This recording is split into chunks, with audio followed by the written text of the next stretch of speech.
some countries, sport is like the national pastime. That's But in true. the Philippines, some might say that pageantry is the pastime. That's true. You know what? In the Philippines, we have pageants all over the places. Yes, we have pageants in the barangay, in school, national, local. That's why we really love Miss Universe. It's like it's giving pride and putting the Philippines back on the pedestal. That's why there's an added pressure as a candidate coming from a pageant-loving country. But it's a good pressure.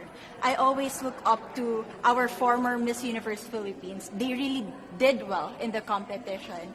And now this is my time to show who I am, to offer what Rabia can show to the rest of the universe. So I'm very happy, and at the same time, I'm excited to make all my kababayans proud. And hopefully I do. Why do you think it is that the Philippines love pageants? They have appreciation for beauty. We do love pageant because we used to think that we wanted to be included in the world, I have to be honest, in the Philippines, my skin color used to be not the standard of beauty. I was obsessed whitening my skin because these are the kinds of beauty queen we see on the mainstream. But things were different now. That's why I'm very proud to be a morena. In the Philippines, we call it morena. It's brown skin girl.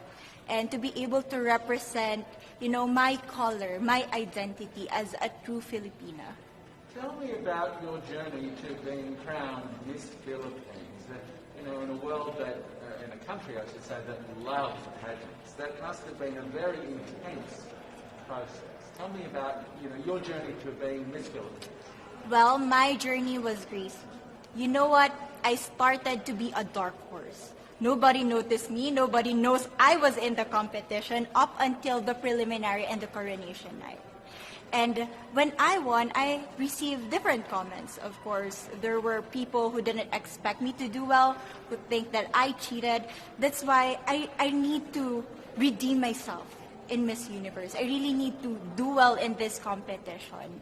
And the thing is, I love pressure. I love criticism. I get better every day with that. You tell me I cannot do that, I turn to you and I'm going to say that, no, I can do it for myself. Good for you. So how does it feel then to be on the global stage? How do you feel to be here in this moment, right now? It's crazy, but I'm overwhelmed with the support, not just from the Filipino community, but also from Thailand, Latin countries who do appreciate me as a candidate, as a person. It motivates me that I am beautiful, I can offer so much in this world, and when somebody believes in you, it gives you that extra energy to really do well and perform well. Do you have a sense with the girls, all of the girls competing, you're competing, but is there a sense of camaraderie with all of the girls? Is there a real spirit to, sort of motivate each other to do better? You know what? I have a different idea about Miss Universe. I thought it's going to be very competitive, in a healthy way, well, of course. But now I can see every girl helping each other, from fixing those hairs, from trying to zip up those outfits. It speaks of the closeness and the kind of camaraderie that we want to have.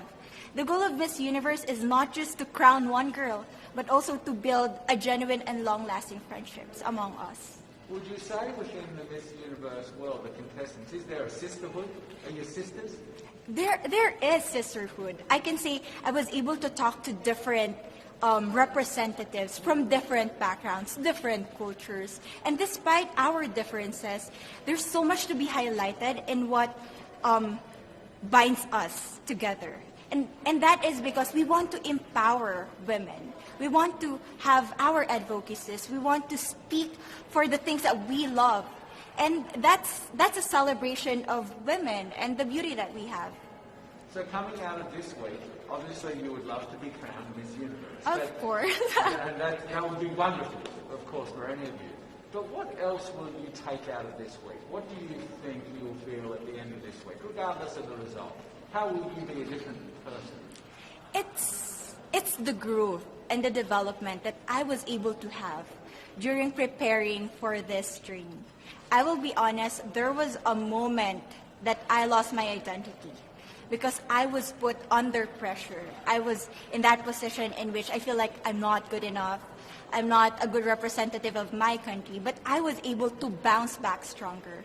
And if I was able to do that for Miss Universe, I will be able to do that in life. That is my greatest takeaway from Miss Universe. Okay, so the Philippines have a huge amount of fans. Yes. I want you to give us a little bit of a message to the fans here and at home. But send a message. What would you say to all the fans in the Philippines? To all my fans from the Philippines and from all over the world, maraming salamat po. Thank you so much for loving me and for believing in me. It means a lot to somebody who is so naive in this industry, who has no idea how to become a beauty queen on the first day of my journey. But because of your love and support, I was able to be the woman that I am today. And regardless of the result, I may or I may not win the crown, but one thing is for sure, I'm gonna make you all proud.